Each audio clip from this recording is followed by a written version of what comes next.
नमस्कार विद्यार्थी मित्रांनो, गव्हर्नमेंट जॉब अपडेट या यूट्यूब चॅनलवर आपले खूप खूप स्वागत आहे. तर बघा, आता नाशिक जिल्ह्यामध्ये एक वृत्तपत्र आलेलं आहे. तर त्याच्यामध्ये एक अशी बातमी आलेली आहे की जेणेकरून मुलांमध्ये फार गोंधळ निर्माण झालेला आहे. तर बातमी अशी आहे की भरती ही दिवाळीनंतर होण्याची शक्यता आहे, असं त्या बातमीमध्ये आलेलं आहे. तर मग काय आहे संपूर्ण माहिती, त्या बातमीत त्या मागचं कारण काय आहे, या सगळ्या गोष्टींचं विश्लेषण आपण आजच्या व्हिडिओमध्ये करणार आहोत. पहिले तर बातमी म्हणजे काय आहे पूर्ण बातमी बघूया, तिचं संपूर्ण विश्लेषण करूया आणि मग नंतर काही महत्त्वाच्या मुद्द्यांवर आपण चर्चा करणार आहोत. तर त्यासाठी व्हिडिओ शेवटपर्यंत नक्की बघा आणि व्हिडिओ आवडल्यास आपल्या चॅनलला लाईक, शेअर, सबस्क्राईब नक्की करा. चला तर मग सुरुवात करूया. तर बघा, राज्य पोलीस दलासह कारागृह विभागातील शिपाई संवर्गात एकूण 15,631 हा जुना आकडा आहे. याच्यात नवीन बदल झालेला आहे. त्याच्यानंतर खूप काही अपडेट आलेले आहेत, पण हा इथे त्यांनी जुनाच आकडा दाखवलेला आहे. 15,631 रिक्त पदांवर होणाऱ्या भरतीकरिता घटकनिहाय प्रक्रिया राबवण्यासंदर्भात गृह विभागाने आदेश जारी केले आहेत. दिवाळीनंतर भरतीची शक्यता. बघा, या पहिल्याच लाईनमध्ये मुलं गोंधळून गेलेले आहेत की दिवाळीनंतर भरती होणार आहे असं म्हणून असं सांगण्यात येत आहे. तर बघा, असा विषय आहे की पुढे स्थानिक स्वराज्य संस्थांच्या निवडणुका तोंडावर आहेत. तसंच आता पुढे मराठा आरक्षणचा मुद्दा गाजला. तर मराठा आरक्षणमधला काही मुद्दा आहे, जसं SC-BC जे काही 10% आरक्षण दिलंय कोर्टाने, सरकारला विचारले, तुम्ही जर महाराष्ट्र सरकारला विचारलंय, जर तुम्ही मराठा आरक्षण दिलंय, तर मग द्यायला तुम्ही तयार झालात, तर मग SC-BC 10% आरक्षण 10% काय होणार, हा एक विषय आहे. आणि त्याच्यावरती काय पुढच्या माहितीची 8 तारीख दिलेली आहे कोर्टाने. म्हणजेच 8 ऑक्टोबरपर्यंत जर भरती नाही पडली तर मग काय होणार. परत लागून स्थानिक स्वराज्य संस्थांच्या निवडणुका आणि मग पुढच्या सगळ्या गोष्टी आहेत. जर निवडणुका लागल्या तर तुम्हाला आचारसंहितेचे नियम तर तुम्हाला माहितीच आहेत. मग भरती लवकर पडणं हे तर शक्यच नाही आहे. त्यामुळे नंतरच मग हा काही मराठा आरक्षणाचा मुद्दा, तसंच परत आता स्थानिक स्वराज्य संस्थांच्या निवडणुका, या सगळ्या बघून त्यांनी असं वाटतं की भरती दिवाळीनंतर करायचा, असा दृष्टिकोन त्यांनी या बातमीद्वारे दाखवलेला आहे आणि तोच आपल्याला समजून घ्यायचा आहे. तर बघा, मी ही लाईन परत वाचते. दिवाळीनंतर भरती होण्याची शक्यता असून सन 2022 ते 2025 या वर्षात वयोमर्यादा ओलांडलेले उमेदवार एक अखेरची संधी म्हणून अर्जासाठी पात्र आहेत. त्यामुळे नियमित सराव करणाऱ्यांसह वय ओलांडणाऱ्यांनाही खाकीचे स्वप्न पूर्ण करता येणार आहे यावर्षी. तर बघा, जो वयवाढीचा मुद्दा होता तर तो इथे क्लिअर झालेला आहे. आता त्यांनी 2022 पासूनचे जे मुलं आहेत 2025 पर्यंत, त्यांना सगळ्यांना संधी दिली जात आहे, एक शेवटची संधी म्हणून. तर तुमच्याकडे एक चांगली संधी आहे. त्यामुळे वयवाढीचा विषय सुद्धा क्लिअर झालेला आहे. पुढे बघूया.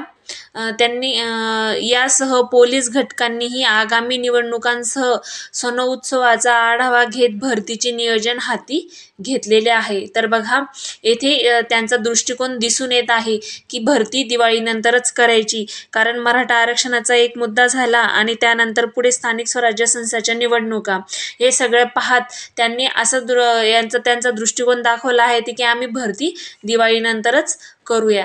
तर चला पुढे बघूया. गृह मंत्रालयाने राज्यात 15,000 रिक्त पदांवर पोलीस भरतीची घोषणा केल्यानंतर सर्व पोलीस घटकात भरती प्रक्रियेसंदर्भात हालचाली सुरू झाल्या आहेत. नाशिक शहरात रिक्त पदे शिल्लक नसली तरी ग्रामीण पोलीस दलात 172 रिक्त पदांवर भरतीची शक्यता आहे.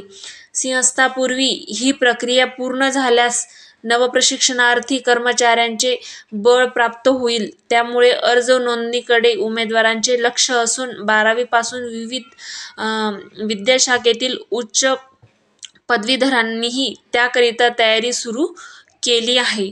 दरम्यान सन 2023मध्ये नाशिक ग्रामीण पोलीस दलात 150 जागांवर भरती प्रक्रियेतून उमेदवारांची नियुक्ती झाली, तर सन 2024मध्ये 32 जागांवर भरती झाली। या 6 वर्षानंतर 2023मध्ये भरती झाल्याने उमेदवारांमध्ये उत्साह जाणवला होता।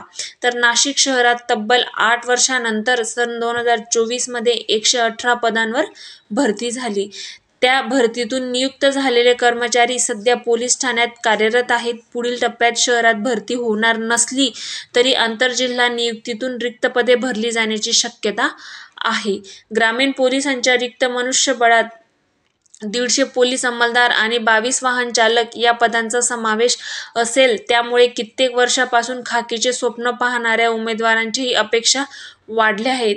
सिंहस्थापूर्वी भरतीची शक्यता असल्याने उमेदवारांची जोरदार तयारी केल्याचे दिसते। तर बघा, आता जो काही हा विषय आहे की भरती दिवाळीनंतरच, तुम्हाला हे जे काही मी 2-3 कारण सांगितले, एक म्हणजे पहिला म्हणजे मराठा आरक्षण आणि दुसरा आहे स्थानिक स्वराज्य संस्थांच्या निवडणुका। ह्या निवडणुका जर लागल्या तर आचारसंहिता लागू होते आणि आचारसंहितेचे नियम तुम्हाला माहिती आहेत, त्यामुळे भरती पडणं ही शक्य नाही आहे।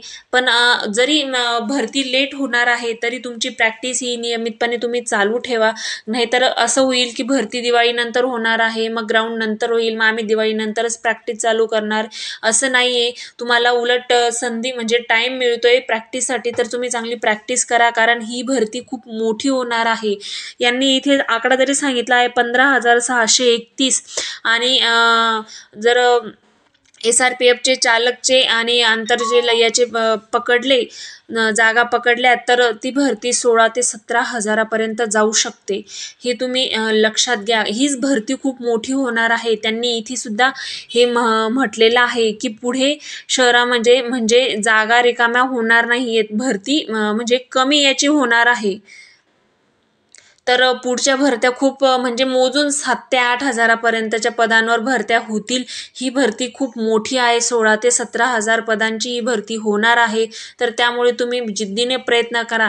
भरती लेट होणार आहे म्हणून तुम्ही तुमचे प्रयत्न थांबवू नका आणि गॅप करू नका, त्यामुळे प्रयत्न तुम्ही नियमितपणे चालू ठेवा।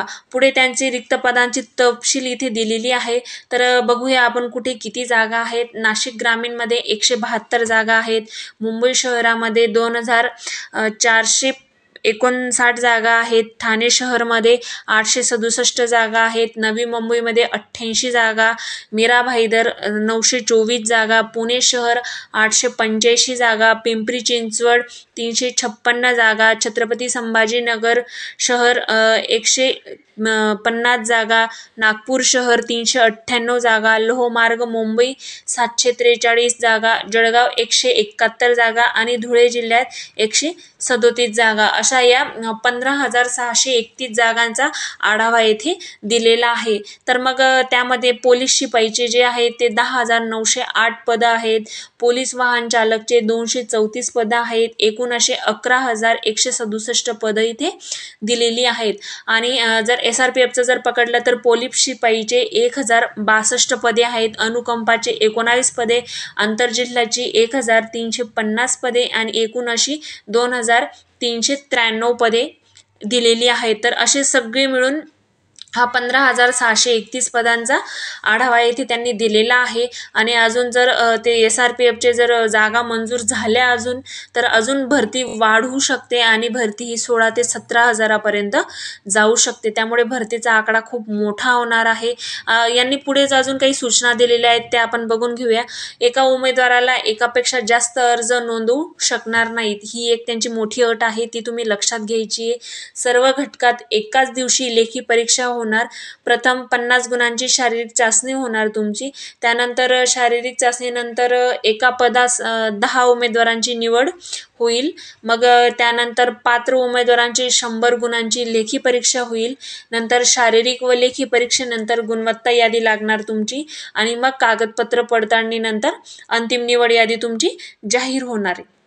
अशी तुमची सगळी भरतीची ही रूपरेषा असणार आहे। अशा टप्प्याटप्प्यामध्ये तुमची एक चाचणी घेतली जाईल आणि मग तुमची एक अंतिम निवड यादी जाहीर केली जाईल। तर बघा, आता जे काही भरतीची ही बातमी आलेली आहे की दिवाळीनंतर, तर मग बघा आता जो वयाचा मुद्दा होता तो देखील क्लिअर झालेला आहे. म्हणजे भरतीला काही अडथळा नाही आहे. पण मग आता हे जे काही एक निवडणुका आणि मराठा आरक्षण हे काही 2-3 कारण बघितले, तर मग भरतीला काही अडथळा नाही आहे. जर असेच लगेचच भरती म्हणजे दिवाळीनंतर तर होईलच आणि मग लगेच तुमचं 1 महिना फॉर्म भरायला जातील. म्हणजेच तुम्ही पकडून चाला की नोव्हेंबर नंतरच तुमचं ग्राउंड होणार आहे. म्हणजे डिसेंबर जवळजवळ डिसेंबरच म्हणा, डिसेंबरमध्ये तुमचं ग्राउंड होईल. त्यासाठी तुम्ही तुमचे प्रयत्न हे नियमितपणे चालू ठेवा. तर तुम्हाला माहिती कशी वाटली? अशाच नवनवीन अपडेटसाठी आपल्या चॅनलला लाईक, शेअर, सबस्क्राईब नक्की करा. धन्यवाद.